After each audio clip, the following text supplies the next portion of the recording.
Greetings once again to all my fellow watch enthusiasts on YouTube and Facebook and wherever else we're watching this video from. It's me, the Celine driver again. Got another watch to quote unquote unbox. You'll see why in a minute, and review. This is a watch that I've honestly I've had for about a week now, but this is the first opportunity I've had to make a video. It's a watch that I've had my eye on, this type, for a little while, and finally found one that I liked enough to plunk down the money for. And once again, this watch, along with every other watch I review on my channel, is mine. I buy them with my own money, my own choices, and therefore the opinions are mine. I'm not given anything by any watch reseller, manufacturer, or other such entity, and the opinions therefore are my own. I'm not being told to say or not to say anything. So, without further ado, what did I come up with this time? Well, ta-da! Yes, it's a Pogue. To be more correct, it is a Seiko 6139-002. It has been nicknamed the Pogue because of its most famous wearer, Colonel Pogue. I believe he was a colonel, a Skylab astronaut. And for those millennials out there and folks that are too young to remember Skylab, this was the Earth's first orbiting space station back in the 70s. It's long gone. It crash landed back to Earth, burned up mostly in the atmosphere a long time ago. This predated the International Space Station by decades. He made this watch famous by wearing this watch, or one like it, unauthorized, of course, by NASA, to do his calculations for fuel burns and stuff, because he preferred this watch over his NASA issued, I believe it was an Omega. I'd have to look that up. Anyway, this watch qualifies as a vintage watch because it dates from the 70s. And I first saw this 6-7 months ago. I saw one of these on another channel and just fell in love with that gold dial and the Pepsi bezel. I think that is a beautiful contrast, and determined to find one to my liking, and I finally did find one on eBay, and bought it. Now, right up front, I know that there are controversies about authentic versus, well, not authentic, but original versus refurbished.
I got from someone else. It may or may not have been redone. I don't know.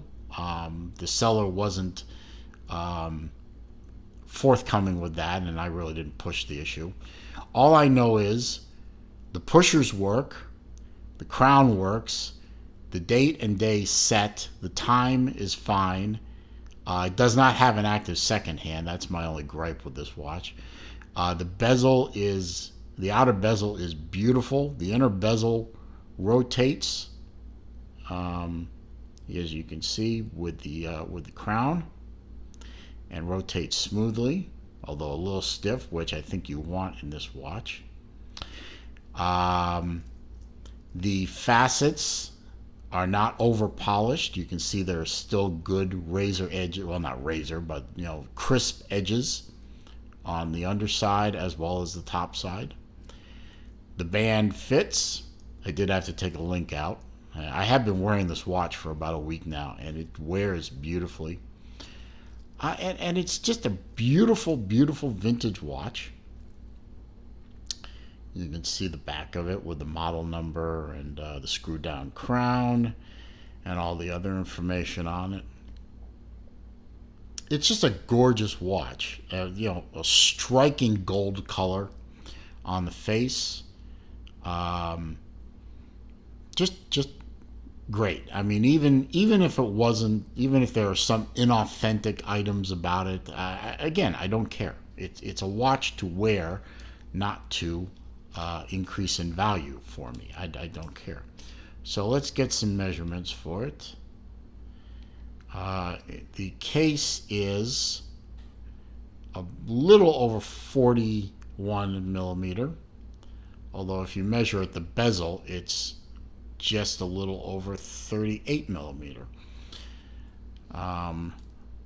It is, let's see, thickness is almost 13 3/4, call it that. Tip to tip, it's hard to do this looking through a camera, so I'll look directly at the watch. Tip to tip, 46.5. So not an overly big watch, just perfect for what I'm using it for. And we'll just activate the chronograph. This is actually the according to springbar.com's article, this is the world's first auto chronograph, and also the first one into space. And you can see the chronograph second hand works. It stops, it resets to 0. The minute indicator down here is a 30-minute indicator. That's resetting to 0 nicely. It's the day and date are nice and clear, and it is keeping good time. On the wrist, my wrist, it fits beautifully, sits right where I want. It has a very nice tapering H style link bracelet with micro adjustments down here. It was a bit of a pain to size because this uses some kind of key lock system, which I had never seen before. It's kind of a reverse L-shaped thing, kind of like this, where this part fits right here, and then a little small pin shoves between this link and the next one next to it, and you got to line it up just so. And prying them out, man, that was a pain. But once I got the technique down, I did it, and I did it without damaging the bracelet, as you can see. And as you can see here, it is a signed bracelet, and it does have micro adjustments. So just an overall nice I didn't get you a lug measurement, sorry. Get that here. Let's see. Lug to lug is what? 21? Wait, I'm probably off a little bit. Hang on. No, 20. Okay, so it's a standard size. So if I wanted to change out the band at some point, doesn't look impossible, and it's a 20 millimeter design, so easy enough to do. I couldn't find a water resistant rating on this. I think it's 50 meters. I'm not sure. And the scale on the outside is a tachymeter scale, which honestly I don't know how to use, but someday I'll read up on it enough to learn. So for me, this is and the day and date work really strange. You pull this out to set the time, of course, but when you want to set the date, you push in on this a little bit, just a little bit, and then if you want to set the day, you push harder in. I'm not going to demonstrate that now because I've got it set and I don't want to mess with it. But the trick that I found is set the day first, because that requires a deeper push, and then just light pushes to quick set the date. I believe the caliber on this one is a 6139B. There's also a 39A, which was for the 69 and 70 watches. I believe somewhere about mid 70 models they transferred over to the B, and I believe this is a B model watch, although I can't confirm it, and I'm not about to take the thing apart to find out because, quite honestly, I don't care that much. I just wanted to remain sealed and happy. So I am happy with this pickup. It's working for me well in terms of keeping time and looking good and doing all the things I want out of this watch. Authenticity, as far as I can tell, it is authentic. It has an authentic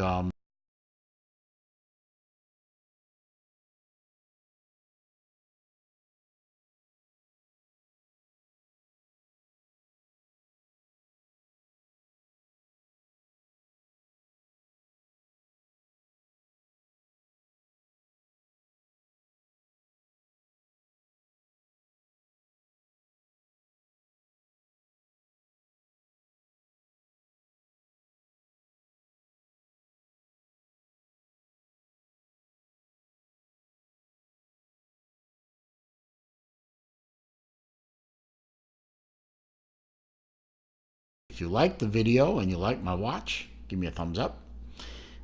Comments down below.